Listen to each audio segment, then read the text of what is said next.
یہ اسم اعظم کا جو ذکر ہے اس کو ہر زمانے کے اندر اللہ کے ولیوں نے کیا ہے، اولیاء اللہ نے کیا ہے، اور قرآن حکیم،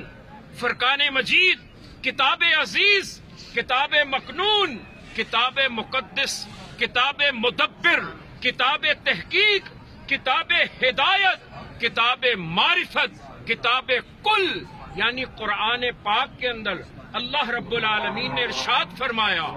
قرآن پاک کی آیت مبارکہ ہے وَلَا ذِكْرُ اللَّهِ اکبر، کہ بے شک اللہ ہی کا ذکر ہے جو سب سے بڑا ہے، اللہ ہی کا ذکر ہے جو سب سے بڑا ہے۔ اور اس ذکر کے لیے رب کائنات نے ارشاد فرمایا، قرآن حکیم دوسرے پارے کے اندر ارشاد رب العزت ہوتا ہے فَاذْكُرُونِي أَذْكُرُكُمْ،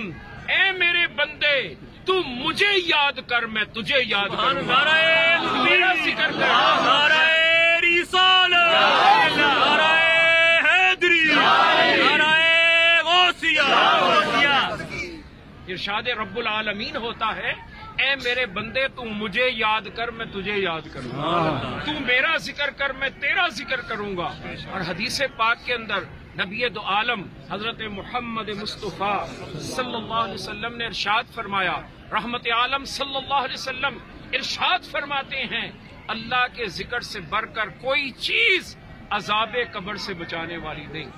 یعنی عذاب قبر سے اگر کوئی چیز محفوظ رکھتی ہے تو سب سے بڑی چیز وہ اللہ کا ذکر۔ سبحان اللہ۔ جن کی عظیم بارگاہ میں ہم آئے بیٹھے ہیں، حضور سیدنا داتا علی حجویری رحمۃ اللہ علیہ، آپ اللہ کے کامل ذات ولی ہیں، اور کامل ذات وہ ولی ہوتا ہے اگر وہ مٹی پہ نظر کرے تو مٹی کو